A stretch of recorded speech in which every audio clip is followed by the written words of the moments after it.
और बड़ी खबर ये आ रही है, निजी स्कूल फीस मामले में अपडेट आया है। सरकार की सिफारिशों के अनुसार लें फीस, ये बड़ी खबर आ रही है। हाईकोर्ट ने ये सुनाया है फैसला। इस वक्त की ये बड़ी खबर बता रहे हैं, इंद्रजीत महांती की खंडपीठ का ये फैसला है। निजी स्कूल फीस मामले में ये अपडेट आया है। 28 अक्टूबर की सरकार की सिफारिशों के अनुसार ले सकेंगे फीस।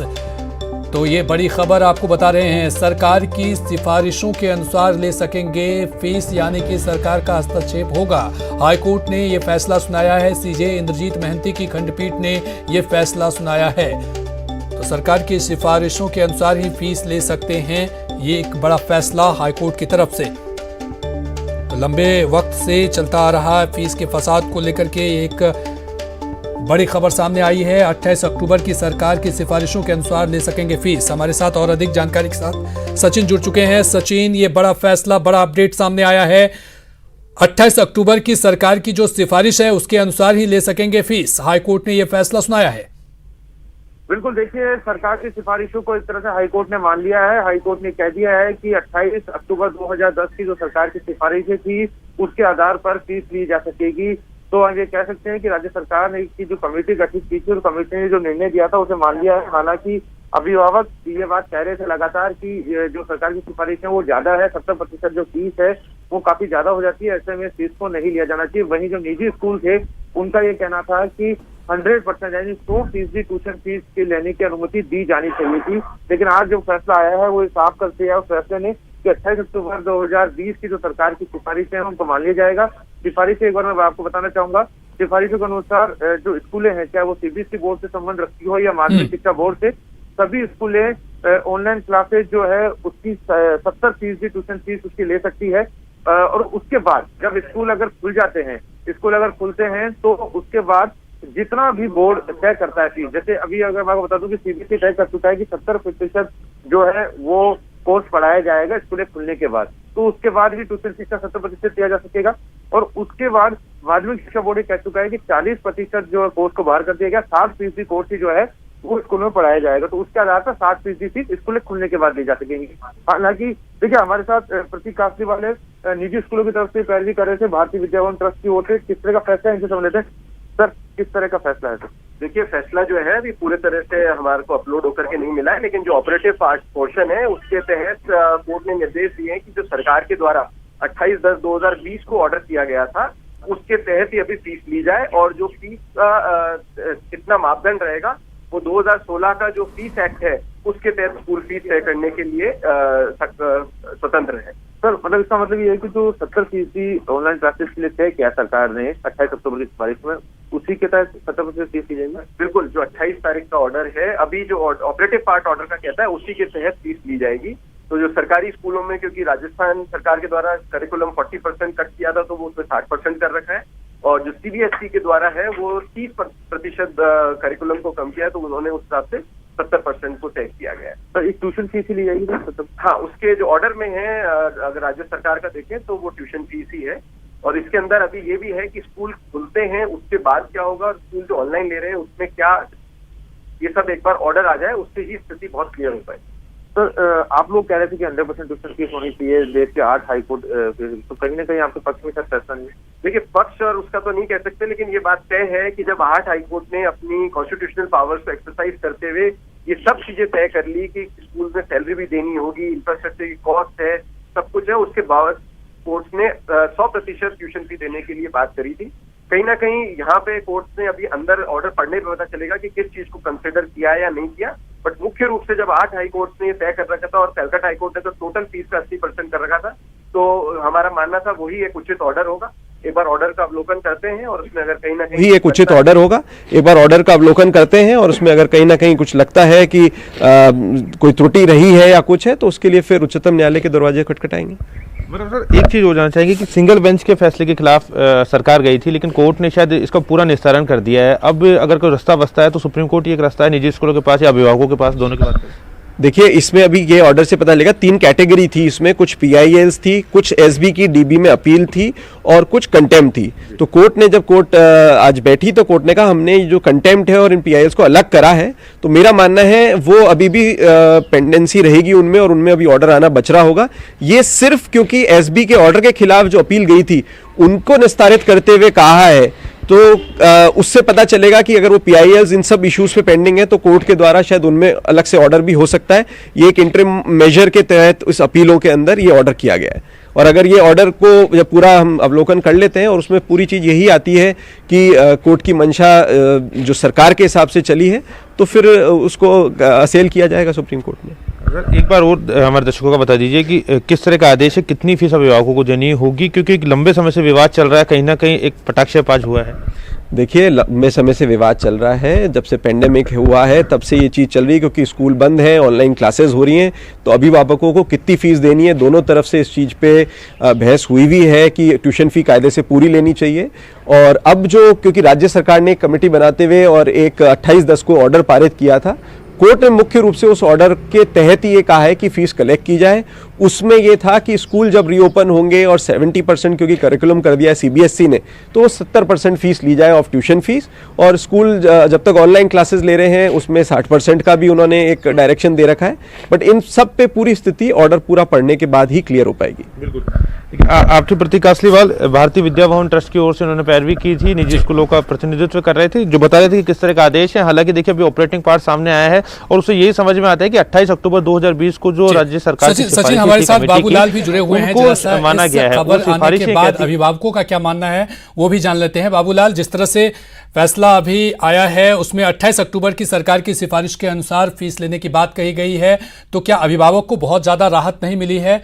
क्या कहना है उनका, क्या मानना है, आगे का उनका क्या प्लान होगा?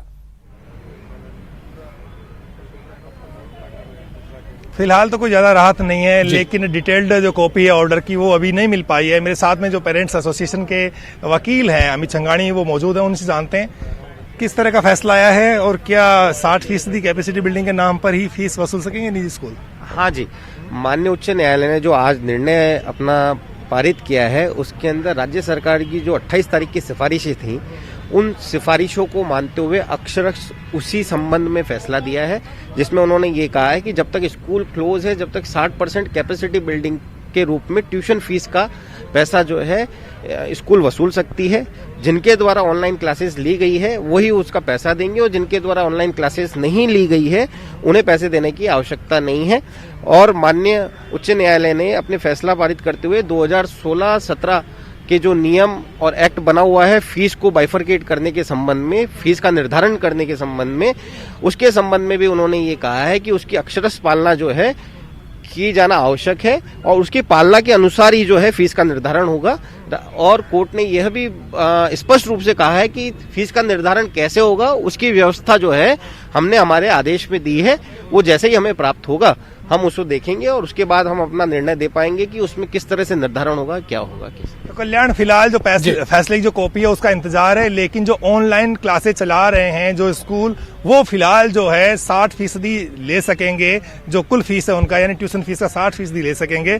और बाकी क्या क्या बातें कही है कोर्ट ने वो पूरा डिटेल फैसला आने के बाद ही पता चलेगा। लेकिन क्या आपको लगता है एक राहत की खबर है या आप उम्मीद कहीं ज्यादा कर रहे थे? उम्मीद तो हम ज्यादा कर रहे थे और आपको यह भी स्पष्ट कर दूं कि जब 70% ट्यूशन फीस का लर्निंग सिंगल जज का ऑर्डर आया था उस समय भी अभिभावकों को कुछ हद तक राहत थी, परंतु उसमें भी स्कूलों द्वारा मनमानी की गई थी, जिसमें ट्यूशन फीस का जो हेड था उसको हटा के और टोटल फीस में से 70% उन्होंने लेना प्रारंभ कर दिया था। इसी वजह से हम अभिभावक जो है माननीय उच्च न्यायालय डिवीजन बेंच में उस ऑर्डर को लेके गए थे और हमने हमारी बात सारी कही थी।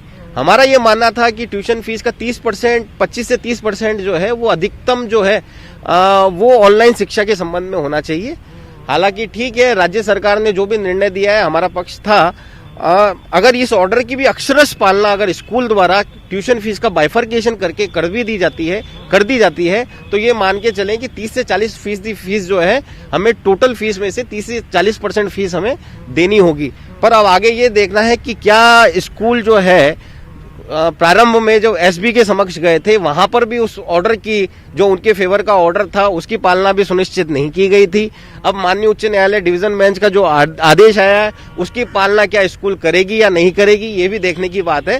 तो अगर स्कूल के द्वारा इसकी अक्षरश पालना की जाती है तो हो सकता है कि ये विवाद जो है यहाँ पे खत्म हो जाए, पर मुझे नहीं लगता है, चूंकि स्कूल जो है इसमें एसएलपी में सुप्रीम कोर्ट जाएगी जरूर से, और जो भी होगा आगे जैसा भी। तो कल्याण, जैसा कि पेरेंट्स एसोसिएशन के जो वकील हैं वो बता रहे थे कि 60% फिलहाल बताया गया है कि कैपेसिटी बिल्डिंग का वो ले सकते हैं। अभी डिटेल्ड सचिन हमारे साथ जुड़े हुए हैं। सचिन, जिस तरह से 28 अक्टूबर को अपनी सिफारिश दी गई थी जिससे मानने को लेकर के मनाही किया गया था अभिभावक संघ की तरफ से भी और स्कूल के तरफ से भी कि ये नहीं, इस पर फैसला नहीं हो सकता है, इस पर इसको लेकर के हाईकोर्ट में, लेकिन हाईकोर्ट ने अक्सर इसी बातों को माना है, उसी सिफारिश की बात की है। अब आगे की रणनीति क्या होगी इनकी, क्योंकि क्या ये मान लिया जाएगा, विवाद खत्म हो जाएगा, या फिर आगे की कार्रवाई की जाएगी इसमें? देखिए कल्याण, सबसे बड़ी बात यही थी कि ना तो स्कूल मानने के लिए तैयार थे, ना ही अभिभावक। अभिभावकों के दो मुख्य रूप से गुट थे। एक मुख्य अपील करता थे सुनील समदड़िया, जो कह रहे थे कि 30% जो फीस है वो निर्धारित होनी चाहिए। जो संयुक्त अभिभावक संघ है, जहां बाबूलाल दाहिल मौजूद है इस समय, उनका कहना था कि 25% जो ट्यूशन फीस है वही काफी होगी, क्योंकि ऑनलाइन क्लासेस ज्यादा नहीं चलाई गई है। वहीं स्कूलों का यह कहना था कि जो ट्यूशन फीस है वो 100% दी जाए, या पूरी फीस का 80% जो है उसके आदेश हों, क्योंकि जो ऑनलाइन क्लासेज है उस पर खर्चा ज्यादा होता है, पूरा सेटअप तैयार करना पड़ता है। स्कूलों ने बच्चों को सारे कोर्सेज करवा दिए, ऑनलाइन क्लासेज उनके लिए, ऑनलाइन एग्जाम भी कंडक्ट करवाए हैं, और ऐसे में अगर ट्यूशन फीस का 70% या 60% जो कि राज्य सरकार के आदेश 28 अक्टूबर के वो लागू होते हैं तो उससे स्कूलों को नुकसान होगा। दोनों ही पक्ष थे जो राज्य सरकार की सिफारिशों को मानने के लिए तैयार नहीं थे, और उसके बाद ही लंबी बहस चली। लेकिन अब जब हाईकोर्ट का आदेश आ गया है तो फिलहाल इस बात को अब सभी पक्षों को मानना होगा, और जब तक डिटेल ऑर्डर सामने आएगा उसके बाद ही स्थिति क्लियर हो पाएगी कि हाईकोर्ट ने पूरे डिटेल ऑर्डर में क्या कहा है, या कोई ऐसा कोई रास्ता या कोई गली छोड़ी है जिसमें कि ऑप्शन दिया गया हो किसी भी तरह से। लेकिन फिलहाल जो ऑपरेटिंग पार्ट्स जो सुनाया गया, अनाउंसमेंट हुआ है, उसके अनुसार राज्य सरकार की 28 अक्टूबर 2020 की सिफारिशों को मानना होगा। सिफारिशें कहती हैं कि ऑनलाइन क्लासेस के बदले स्कूलें कोरोना काल में 60% फीस ले सकती है, और स्कूलें खुलने के बाद जितना बोर्ड तय करे, जैसे सीबीएसई ने तय कर दिया कि 70% पढ़ाई करवाई जाएगी तो 70% फीस ले सकेंगे। राज्य माध्यमिक शिक्षा बोर्ड ने तय किया है कि 60% जो है कोर्स पढ़ाया जाएगा तो स्कूलें खुलने के बाद 60% फीस ले सकेंगे। तो इस तरह के आदेश सिफारिशें थी राज्य सरकार की, वो अब सभी पक्षों को माननी होगी। एक बैलेंस ऑर्डर देखिए इसलिए कहा जा सकता है क्योंकि कहीं ना कहीं कि स्कूल जो भी फीस तय करेंगे उससे पहले एक ऑडिट किया जाएगा, और ऑडिट के अकॉर्डिंग टू ही फीस का निर्धारण किया जाएगा। क्या इन बातों पर अब पटाक्षेप हो गया कि ऑडिट नहीं होगा, या ऑडिट होगा इसके बाद जो है वो फीस तय की जाएगी सरकार की तरफ से?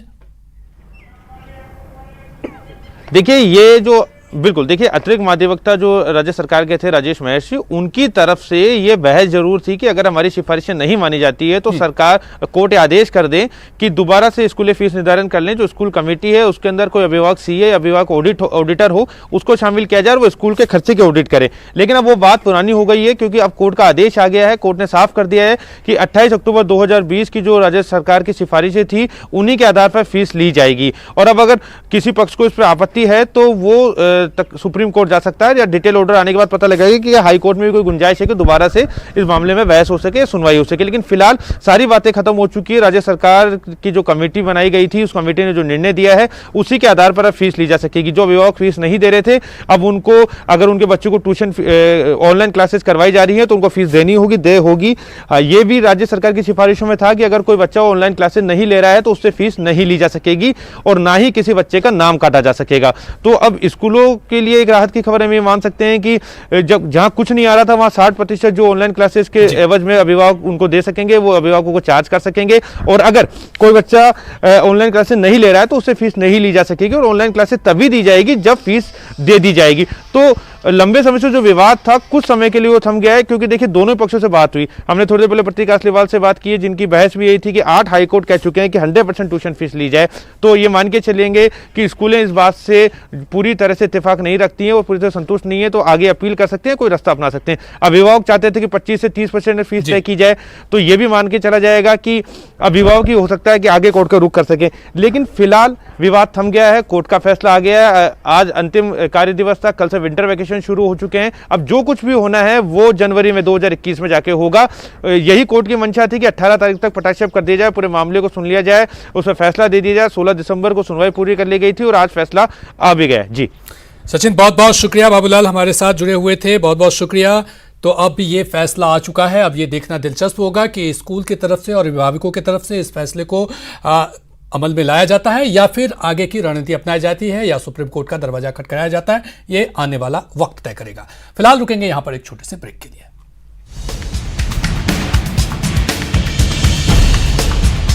ब्रेक के बाद एक बार फिर से आप सभी का स्वागत है और बड़ी खबर उदयपुर से है, जहां अहमदाबाद हाईवे पर टैंकर में भीषण आग लगी है।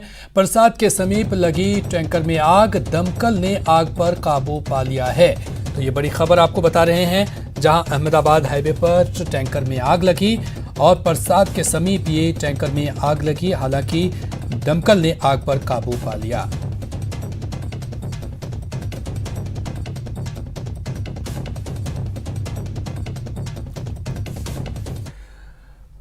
अगली खबर दौसा से है। दौसा में रफ्तार का कहर देखने को मिला है। NH 21 पर भीषण सड़क हादसा और टैंकर और टेलर में ये टक्कर हुई है। हादसे में चालक और खलासी की मौत हो गई।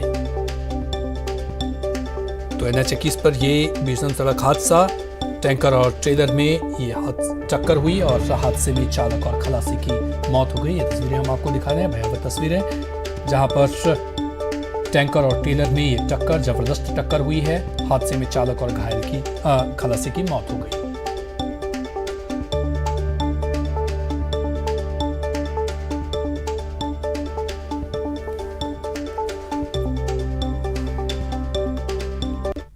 और अगली खबर दौसा से है। दौसा में रफ्तार के कहर ने एक युवक की जान ले ली। दरअसल NH 21 पर गुरुवार की रात आगरा से अहमदाबाद जा रही बस और रॉन्ग साइड से जा रहे ट्रैक्टर में भिड़ंत हो गई, जिसमें ट्रैक्टर हाईवे पर ही पलट गया और ट्रैक्टर में आग लग गई। वहीं ट्रैक्टर के नीचे एक व्यक्ति भी दब गया, जिसके बाद हादसे की सूचना आसपास के लोगों ने पुलिस को दी। घटना की सूचना पर सदर और कोतवाली थाना पुलिस मौके पर पहुंची और ट्रैक्टर के नीचे फंसे व्यक्ति को बाहर निकाला और अस्पताल भिजवाया। बता दें कि ट्रैक्टर के नीचे फंसा व्यक्ति पूरी तरह से झुलस गया था।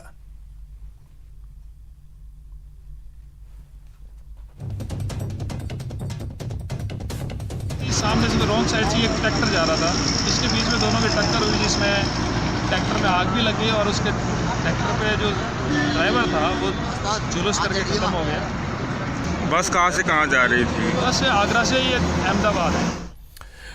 और कोटा से बड़ी खबर आ रही है, जहां नाबालिग से दुष्कर्म के मामले में पुलिस की गिरफ्त में दूसरा आरोपी भी आ गया है। एक आरोपी पहले ही अरेस्ट हो चुका था। गैंग रेप मामले में जीजा साला को गिरफ्तार किया गया है। तो नाबालिग से दुष्कर्म करने की वारदात को अंजाम देने वाले दूसरे आरोपी को भी पुलिस ने गिरफ्तार कर लिया है। नाबालिग युवती को बहला फुसलाकर जंगल में ले जाकर सामूहिक दुष्कर्म के आरोपी जीजा साले को अब पुलिस ने गिरफ्तार कर लिया है।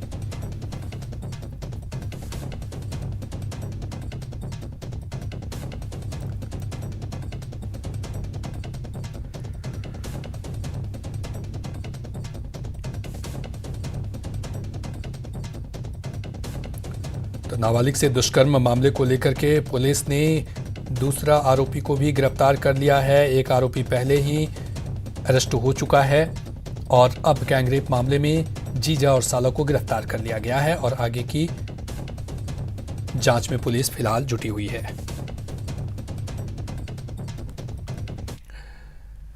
दो गज की दूरी और मास्क जरूरी है। मास्क नहीं पहनने पर जुर्माने का भी प्रावधान है, लेकिन जयपुर में मास्क ठीक से नहीं पहनने को लेकर जिला कलेक्ट्रेट में RAS अफसर से एक सज्जन की जबरदस्त गर्मागर्म बहस हो गई। खुद को शिक्षक बताने वाले ये साहब अपने को बड़ा और रसूख वाला बताकर प्रशासनिक अधिकारी को धौंस देते रहे। इंसिडेंट कमांडर और जयपुर नॉर्थ के SDM मनीष उनसे चालान कटवाने की अनुनय विनय करते रहे। बहस को देख कलेक्ट्रेट में तमाशबीनों का जमावड़ा लग गया। मौके पर पुलिस को भी बुलाना पड़ा।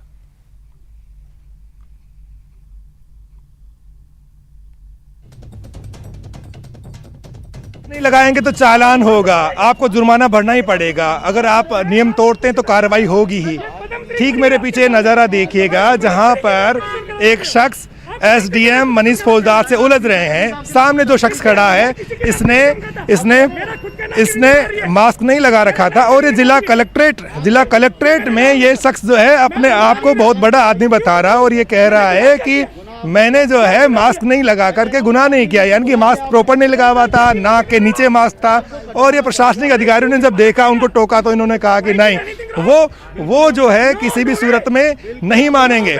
और देखिए किस तरह से बहस कर रहे हैं और ये बहस देखिएगा। धमकी नहीं दी है, मैं मुख्यमंत्री का खास हूँ, इसका मतलब मुख्यमंत्री की धमकी दे दी मैंने। अरे आप मुझे बताइए मिस्टर फौजदार, आपका चालान I tell you one thing, आपका चालान listen me carefully, आपका आप गलत फहमी में गलत फंस गए हो। नहीं आप गलत फंस गए हो। मैं कोई गलत नहीं फंसा। आपको बहुत बड़ी गलत फहमी है। सुनो sir, I tell you one thing, listen me carefully, you should not give आपका like this। चालान कटेगा। नहीं कटेगा, आप कर दीजिए, 100% कर कटेगा। दीजिए चालान, मेरे पास आप पैसे मुझे नहीं किसी है। की धमकी नहीं दे सकते। अरे सर छोड़िए ना, अभी मैं अपने मुंह से कुछ नहीं कहना चाहता। I tell you one thing, आप कहिए ना। if I be speaking like this, आप कहिए ना। listen, if I be speaking like this and if my mask goes like this, it means I am wrong। तो बिल्कुल, अगर मास्क नहीं लगा मतलब है तो कार्रवाई होगी। इतना उतरते ही प्रॉपर लगाना ही पड़ेगा। एक्सक्यूज मी सर, आपको मास्क प्रॉपर लगाना ही पड़ेगा। ये जो बहस है ये इसी को लेकर के है। मनीष फौजदार जो कि एसडीएम है नॉर्थ के, इन्होंने इनको टोका, इनका जो मास्क था वो नाक से नीचे था और इन्होंने जो है जब टोका तो ये बहस करते रहे, उलझ गए और ये भाई साहब अभी भी मानने को तैयार नहीं है। देखिएगा, देखना है, देखिए किस तरह से धमकी भरा अंदाज है जो अधिकारी हैं उनको, देखिए किस तरह से जो है बताया जा रहा है। तो ये कोई अच्छी बात नहीं कही जा सकती। कैमरा पर्सन मान सिंह के साथ बाबूलाल धायल, न्यूज़ 18 जयपुर।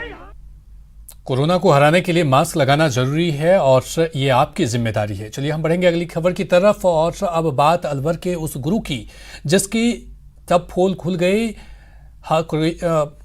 पोल खुलने के बाद हर कोई हैरान रह गया। पता चला कि मास्टर साहब 12वीं के छात्राओं के साथ अश्लील हरकत करते हैं और तो और फेल करने की धमकी देकर अकेले कमरे में भी बुलाते हैं और शारीरिक संबंध बनाने पर जोर देते हैं।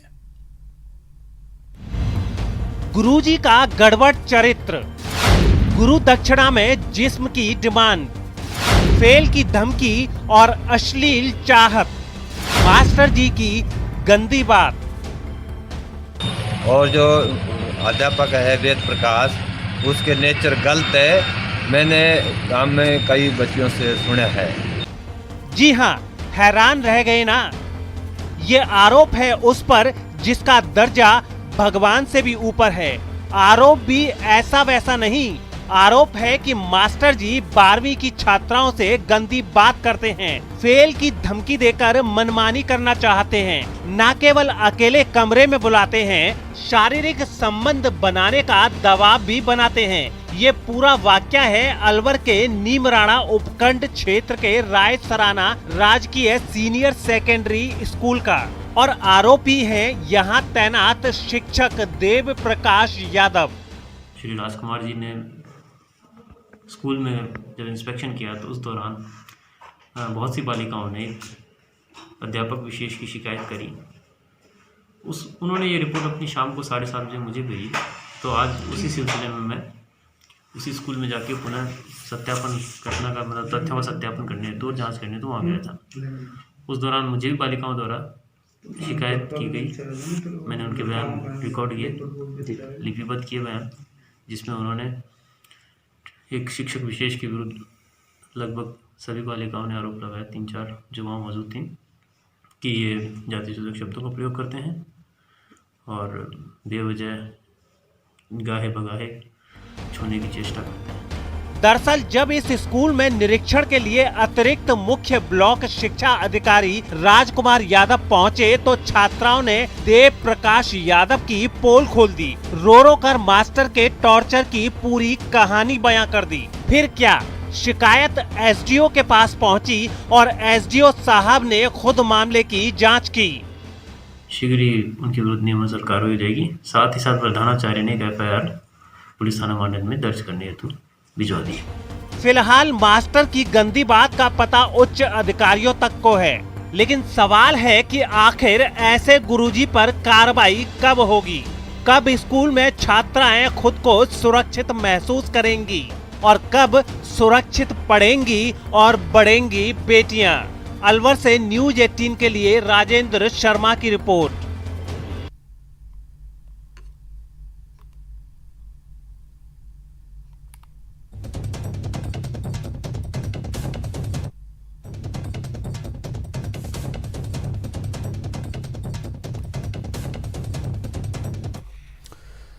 और इसी के साथ फिलहाल इस बुलेटिन में इतना ही। नमस्कार।